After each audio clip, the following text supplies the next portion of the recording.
What if के recently episode देख के पता चल चुका है कि ये डायरेक्शन जा रही है एकदम एपिक लेवल के फिनाले पर, जिसमें अभी हम कुछ अच्छे एपिसोड देख चुके हैं, जिनमें से कुछ अच्छे थे, कुछ ठीक ठाक थे और एक आधे बहुत ज़्यादा अजीब भी थे। बट ये वाला तो सबसे ज़्यादा बैडेस्ट था। और अब हम वहाँ पर पहुँच चुके हैं जहाँ पर एंड होगा द फिनाले, यानी यहीं से स्टार्ट होगा और चीज़ें यहीं पे एंड होगी। और आज के एपिसोड में हमने ये भी देख लिया कि वॉचर के भी लगने वाले हैं अपनी सस्ती मस्ती की वजह से। So hey guys, you are watching the comic tailor, जहाँ पे मैं आपको एक्सप्लेन करता हूँ आपकी सारी favourite comics line by line and expression by expression. And for the more comics just check out the channel and stay tuned with us. तो आज हम ब्रेक डाउन करने वाले हैं व्हाट इफ के एपिसोड नंबर 8 का, जहाँ पे हमें पता चलेगा कि अगर विजन ने सक्सेसफुली विज़न की बॉडी पर, आई मीन अल्ट्रॉन ने सक्सेसफुली विज़न की बॉडी पर टेक ओवर कर लिया होता तो क्या होता। कुछ नहीं, बस रियलिटी की वाट लगती। तो चलो बिना किसी देर के स्टार्ट करते हैं। तो एपिसोड की स्टार्टिंग होती है टूटे फूटे एक अर्थ से, जो कि लिटरली पूरा बर्बाद हो चुका है और जहाँ की हालत भी बहुत ज़्यादा ख़राब है। वहाँ पे ब्लैक विडो बाइक से जा रही होती है और बेसिकली वो बच रही होती है अल्ट्रॉन्स के कुछ रोबोट से, कुछ बॉट्स से, जो कि उसके पीछे बहुत बुरी तरह पड़े हुए हैं। और बैकग्राउंड में वही वॉचर का ज्ञान चल रहा होता है। और यहाँ पे हम देख रहे होते हैं कि एक बंदा उसकी हेल्प कर रहा होता है एरोस आर्चरी करके, यानी और कोई नहीं, हॉकाय। और यहाँ पे हमको देखने को मिलता है कि हॉकाय की हालत बहुत ख़राब है, बेचारा डिसेबल्ड बंदा है, क्योंकि हाथ और पैर दोनों के दोनों इसके आर्मर के बने हुए हैं, आई मीन नकली है, यानी विजन ने वाट लगा दिया यार। बट यहाँ पे हमें एक ट्विस्ट देखने को मिलता है, क्योंकि इसके जो हाथ पैर की जो डिसेबिलिटी थी वही इसका सबसे बड़ा पावरफुल बन चुकी है, क्योंकि ये वे फार बेटर है अपने ओरिजिनल होगा से, क्योंकि ये 1-on-1 आर्चरी फायर कर सकता है, multiple arrows at one time. और गैटवर्स इसके पास इनविंसिबल चोगा भी है, यानी इनविजिबल होकर, जो कि सीन करता है भाई हैरी पॉटर की तरफ में। तो मे बी ये ना इनने शील्ड की जो टेक्नोलॉजी थी शायद उससे लिया होगा, क्योंकि शील्ड का हम जानते हैं कि वो डिसअपीयर होने वाली, उसके पास टेक्नोलॉजी है इनविजिबल होने वाली। अब यहाँ पे इन लोगों में अच्छी खासी फाइट होती है और यहाँ पे हमको देखने को मिलता है कि हॉकाय लिटरली सारे के सारे वाइब्रेनियम वाले एंड्रॉल्स को पेला जा रहा है। और यहाँ पे हमको देखने को मिलता है कि जो उसके जो प्रोडक्ट से जो भी हाथ पैर है उनकी वजह से वो बहुत ज़्यादा पावरफुल हो चुका है। मे बी ये स्टेबलाइजेशन है यार, अभी जो हॉकाय की सीरीज़ आ रही है उसकी। अब नाव बारी आती है ऑफिशियली वॉचर के ज्ञान की, जिसमें हमें ये सब ये बताता है कि ये सब क्या हो रहा है और इसी ज्ञान की वजह से ये बहुत भारी नुकसान भी पड़ने वाला है। ओ सॉरी, स्पॉइलर अलर्ट्स। तो फिर यहाँ पे अब ये बताता है कि यहाँ पे क्या हुआ था। ज़्यादा कुछ नहीं, अल्ट्रॉन ने सक्सेसफुली विज़न पे टेक ओवर कर लिया था। अब ये कैसे हुआ ये मुझे पता नहीं, बस एक अंदाज़ा लगा सकता हूँ कि हो सकता है कि इस बार वांडा ने उसको रोकने की कोशिश ना करी हो अल्ट्रॉन को, जिसकी मदद से सक्सेसफुली विज़न ने अल्ट्रॉन ने अपने आप को विज़न में डाउनलोड कर लिया था और बहुत बहुत बहुत ज़्यादा पावरफुल हो चुका था, क्योंकि माथे पर बिंदिया जो लग चुकी थी सोल स्टोन की। अब अगले सीन में हमें दिखाया जाता है कैप्टन अमेरिका की ब्रोकन सील, मियोनिर, मरा हुआ थॉर और शायद मरा हुआ हल्क भी, और लास्ट में दिखाया जाता है टोनी स्टार्क, जो कि उससे बोलता है भाई क्यों कर रहा है ये सब, छोड़ दे भाई, छोड़ दे यार, छोड़ देना। बट अल्ट्रॉन वही करता है जो अभी तक टोनी स्टार्क के साथ व्हाट इफ में होता आ रहा है, ख़त्म। अब टोनी स्टार्क को भी ख़त्म करने के बाद ये पूरे वर्ल्ड को ख़त्म तितर बितर कर देता है। हॉकाय मतलब जितने भी वो होते हैं, क्या बोलते हैं इनको, एटम बॉम्ब्स या फिर जितने भी मिसाइल्स वगैरह सब स्टार्ट कर देता है। और हॉकाय और ब्लैक विडो इसलिए बच जाते हैं क्योंकि ये उस टाइम पे एक शिप में होते हैं, बेसिकली अ फ्लाइंग सॉसर। अब यहाँ पे आता है एक इंटरेस्टिंग सीन, क्योंकि पूरी वर्ल्ड को ख़त्म करने के बाद, तबाही करने के बाद यहाँ पे अल्ट्रॉन अकेला होता है और यहाँ पर है ना ये सारी चीज़ों को ऑब्ज़र्व करके थोड़ा थोड़ा मन ही मन मुस्काए रखा रहा होता है। तभी पीछे से एक पोर्टल खुलता है और एंट्री होती है अपने थैनोस भाई की, और जिसके हाथ में गॉन्टलेट भी है और प्लस 5 स्टोन्स भी हैं। मतलब देख रहे हो पाँचों के पाँचों स्टोन्स हैं, बस एक गॉन्टलेट की मतलब एक स्टोन की कमी है, जो कि बिंदिया बन चुकी है अल्ट्रॉन की। बट यहाँ पे अल्ट्रॉन क्या करता है कि अपनी उसी बिंदिया की मदद से, आई मीन सोल स्टोन की मदद से, साबुत के साबुत थैनोस को 2 हिस्से में काट देता है। ये बंदा पॉपुलेशन हाफ करने आया था पूरे यूनिवर्स की, अभी खुद हाफ हो गया। और लिटरली यार मुझे बड़ी अजीब सी लगी चीज़ है कि ये बंदा कटा है, इसके अंदर से खून वून नहीं निकला, तो मे भी शायद ये PG-13 की वजह से करा हुआ हो। और शायद है ना इन लोगों ने, शायद क्या यार, मेनली इन लोगों ने है ना इन्फिनिटी वॉर में विज़न को पहले अधमरा इसलिए कर दिया था क्योंकि अगर विज़न अपनी फुल पोटेंशियल में होता तो थैनोस की ऐसी हालत कर देता 1 सेकंड के अंदर, इसलिए एंड गेम में भी नहीं था। अब थैनोस को पेलने के बाद ये क्या करता है कि सारे इन्फिनिटी स्टोन्स को है ना ऑब्जर्व करना स्टार्ट कर देता है, और पता चलता है कि वाह, ये तो यूनिवर्स के सबसे पावरफुल ऑब्जेक्ट्स हैं। अब उनकी है ना पावर अपने अंदर इन्हेंस करने के लिए एक सूट बना लेता और उन सबको है ना माला की तरह जड़ लेता है। अब जो आपका क्वेश्चन था कि क्यों, जब अल्ट्रॉन के पास विज़न की बॉडी है, खुद वाइब्रेनियम का बना है, तो सूट की क्यों ज़रूरत? तो बेसिकली ये जो है ना पावर इन्हेंस करने में उसको मदद करते हैं सारे सोल स्टोन्स की, जिसकी वजह से और वे फार बेटर पावरफुल हो जाता है। अब रियलिटी स्टोन यूज़ करता है बंदा और अपने जैसी एकदम बॉट्स की पूरी आर्मी बना लेता है। एक स्फीयर भी बनाता है जो बेसिकली ना इन्हेंस करती है पावर ऑफ पावर स्टोन, यानी कि पावर, उसकी मदद से वो पावर स्टोन की पावर लेके बंदे को अच्छा खासा पेल सकता है। अब क्या होता है भाई, कांडा कांडी शुरू। अब ये सबसे पहले सॉफ रीजन में जाता है। अरे वही सॉफ रीजन जहाँ पे हमें guardians of the Galaxy volume 2 में वो गोल्डन प्रिंसेस दिखी थी, हाँ वहीं पर। तो वहाँ पे जाता है, सब बिंदु को पेलने लगता है। वहाँ पे गार्डियंस ऑफ द गैलेक्सी की पूरी टीम होती है, उनको भी बच्चों की तरह पेल दिया जाता है। फिर सकार पे जाता है जहाँ पे ग्रैंड मास्टर और गोर, वहाँ पे उन दोनों को भी पेल पुला के आ जाता है। फिर जाता है ईगो जो होता है, उसके पूरे प्लेनेट को ही ख़त्म कर देता है। फिर जाता है लास्ट जेंडार पे। अब आपने यहाँ पे सोचा होगा कि जेंडार अभी बचा कैसे है, क्योंकि वहाँ पे पावर स्टोन था और थैनोस वहाँ पे गया होगा तो पूरी जगह को पेल पुला के आया होगा, तभी तो उसके पास पावर स्टोन है। तो मे भी हो सकता है कि ये यूनिवर्स थोड़ा अलग हो, उसको है ना स्पेस स्टोन पहले ही मिल गया हो, जिसकी वजह से उसने पावर स्टोन वहाँ से चुरा लिया हो छीनने की जगह। मैनी पॉसिबिलिटीज आर दियर यार। तभी वहाँ पे उसको रोकने के लिए आती है कैप्टन मार्वल।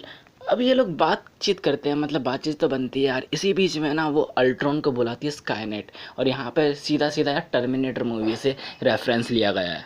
अब कैप्टन मार्वल क्या करती है कि अल्ट्रॉन को उसके जेंडार के एकदम अंदर घुसा देती है, ज़मीन के अंदर, यानी सीधा कोर तक लेके जाती है। और गैस व्हाट, वहाँ पर जाके ना उसकी हालत भी ख़राब होने लगती है, उसके सूट की, मतलब उसका सूट क्रैक भी होने लगता है। बट यहाँ पे हमें पता चलता है कि बहुत बहुत ज़्यादा पावरफुल है, सोच से भी ज़्यादा पावरफुल है अपना अल्ट्रॉन, क्योंकि यहाँ पे ये सारे जितने भी स्टोन्स होते हैं उन सबको यूज़ करके एक ऐसी शॉक वेव क्रिएट करता है जिसकी मदद से ना सिर्फ जेंडार बल्कि captain Marvel on the spot ख़त्म हो जाती है, बल्कि इवन रुको यार, यहाँ पे जो आसपास के जितने भी प्लैनेट्स होते हैं वो भी ख़त्म हो जाते हैं, बल्कि ये ही नहीं, गैलेक्सी और पूरा का पूरा यूनिवर्स ख़त्म हो जाता है बे, लगभग लगभग। अब यहाँ पे सबको ख़त्म करने के बाद, पूरी दुनिया को लगभग ख़त्म करने के बाद, ये थोड़ा सैड होता है और कुछ सोचने बैठता है। तभी यहाँ पे होता है वॉचर का ज्ञान। वॉचर ज्ञान फैल रहा होता है और उसको देखकर ना आपके मन में भी यही क्वेश्चन होगा, अबे चुप कर बे, अबे चुप कर भाई, कुछ ना कुछ कांड हो जाएगा। लिटरली दिल से यही आवाज़ निकलेगी। एंड गैस व्हाट, होता भी यही है। अल्ट्रॉन वॉचर को देख सकता है, मतलब इतना ज़्यादा पावरफुल, जिसको देखकर वॉचर की भी फटके चार हो जाती है, और वो अपना जो टीवी होता है जो यहाँ से वहाँ देख सकता है उसको ऑन द स्पॉट बंद कर देता है। दूसरी तरफ हॉकाय और ब्लैक विडो कुछ रिकॉर्ड्स ढूंढने आए होते हैं कि एक और एआई का, जो कि है ना रिलेट करता है यार आर्निम जोला से। अब ये लोग है ना वहाँ पे चीज़ें देखने लगते हैं। अब ये लोग रिकॉर्ड को देखते हुए यहाँ पे कई मूवीज़ का रेफरेंस आता है, जैसे इंडियाना जोन्स का आता है, और यहाँ पे हमको रेड गार्डियन की शील्ड भी देखने को मिलती है, जो कि हमने ब्लैक विडो मूवी में देखी थी। और यहाँ पे ये दैट स्टार का नाम लेते हैं, जो कि रिलेटेड है यार उससे, स्टार वॉर से। अब यहाँ आपको ब्लैक विडो को वो फाइल मिल जाती है। अब आपको पता, अब आप ये सोच रहे होगे कि ये सब उसको कैसे पता, उसके बारे में, आर्निम जोला के बारे में, कि वो वहाँ पर है, किसी बंकर में है। तो बेसिकली यार ये सब रिलेटेड है कैप्टन अमेरिका विंटर सोल्जर से। तो वहाँ पे उसको पता चल चुका था कि ये कांडा कांडी हो रही है, और उन लोगों ने उसको इरेज कर दिया था। तो उसको यही पता था कि ये ना शील्ड वाले कांडी बंदे हैं, तो इन लोगों ने कहीं ना कहीं तो इसका बैकअप प्लान ज़रूर छुपा रखा होगा। तो वो लोग बस यही ढूंढने आए होते हैं यहाँ पे। अब इनको पता चल जाता है बैकअप कहाँ पर है, तो ये पहुँचते हैं सीधा साइबेरिया, क्योंकि बैकअप यार वहीं पर है। अब ये लोग यहाँ पे काम वाम करना स्टार्ट करते हैं। अब ये उसके सामने, जोला के सामने अपना दुखड़ा रोते हैं कि क्या क्या हुआ, और जोला से ना हेल्प मांगने की कोशिश करते हैं, जिसमें वो बताता है कि बस इनको ज़्यादा कुछ करना नहीं है, उसको किसी भी तरह वायरस डाल के उसके सिस्टम में उसको करप्ट करना है, उसको पेनिट्रेट करना है, उसको करप्ट करना है। अब वो ना इसको किसी भी तरह मना लेते हैं इनकी हेल्प करने के लिए, डरा वरा के धमका धमका के, तो वो मान भी जाता है हेल्प करने के लिए। बट वो क्या करता है, बट ये लोग क्या करते हैं कि है ना, जितने भी अल्ट्रॉन के बॉट्स होते हैं उनको यहाँ पे बुला लेते हैं। फिर इन लोगों के बीच होती है अच्छी खासी एकदम जेन्युइन लेवल की फ़ाइट। फिर अगला सीन आता है हमारा कि अल्ट्रा मैक्स प्रो लेजेंड का सुसाइड स्क्वाड। मतलब जो सीन हमने यहाँ एंड गेम में देखा था हॉकाई और ब्लैक विडो वाला, यहाँ पे जस्ट उल्टा होता है कि हॉकाई अपने आप को सेक्रीफाइस कर देता है इन सब चीज़ों के लिए। अब इस सारे कांड के बाद एनिम जोला उसको बोलता है कि है ना, वो है ना अनेबल टू फाइंड है, यानी वो ढूंढ ही नहीं पा रहा कि है ना पूरे यूनिवर्स में अल्ट्रॉन है कहाँ और मिलेगा भी कैसे भाई, क्योंकि वो घुस चुका है वॉचर की रियलिटी में और यहाँ पे वॉचर से तगड़ी वाली फाइट कर रहा है, उठाओ दी वाटू दी वॉचर से। मीन्स ये इस रियलिटी में नहीं है, रियलिटी के बाहर ही एग्जिस्ट कर रहा है, वहाँ पे लड़ा जा रहा है, लड़ा जा रहा है। और ये लड़ाई नॉर्मल भी नहीं है, ये लड़ाई हो रही है टाइमलाइंस के बीच, यूनिवर्सेस के बीच, मल्टीवर्सेस के बीच, जहाँ पे ये एक रियलिटी को ब्रेक करके दूसरी रियलिटी में, दूसरी रियलिटी को ब्रेक करके तीसरी रियलिटी में ऐसी जगह पहुँच ही जा रहे हैं। अब इस सारी लंबी चौड़ी फाइट के बाद है ना, उटाओ अपना पूरा का पूरा उआटू अपना पूरा का पूरा आर्मर भी बुला लेता है और बहुत तगड़ी फाइट देता है। बट यार ये बहुत ज़्यादा पावरफुल है यार।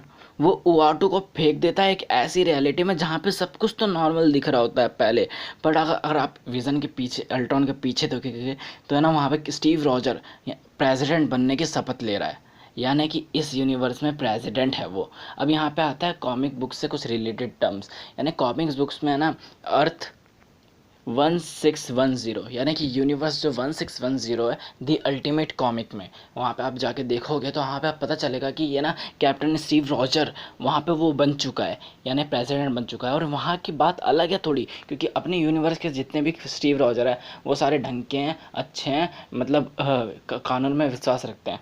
बट जो उस वर्ल्ड के स्टीव रॉजर्स हैं वो बहुत ज़्यादा खतरनाक है, डेडली हैं, काइंड ऑफ एंटी हीरो, और कुछ तो विलन्स भी हैं।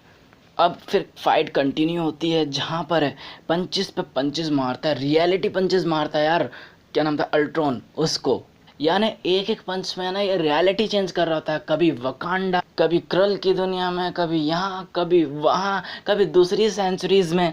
अब उआटू को ये रियलाइज़ हो चुका है कि भाई उसकी है ना फट के चार हो चुकी है, क्योंकि वाला हालत बहुत ज़्यादा ख़राब हो चुकी है। तो अपना आर्मर समेत बंदा निकल जाता मरन इससे पहले कि वो उसको मार दे, उसको फेंक कर किसी दूसरी रियलिटी में चले जाता है। और गैस व्हाट, कहाँ जाता है, सीधा इविल डॉक्टर स्ट्रेंज के पास, जहाँ पे डॉक्टर स्ट्रेंज से सवाल पूछता है अब काहे आया हो बे, तो वो बोलता है कि मुझे ये कहने में बड़ा अजीब सा लग रहा है कि मैं ये कह भी रहा हूँ, बट मुझे तुम्हारी हेल्प चाहिए।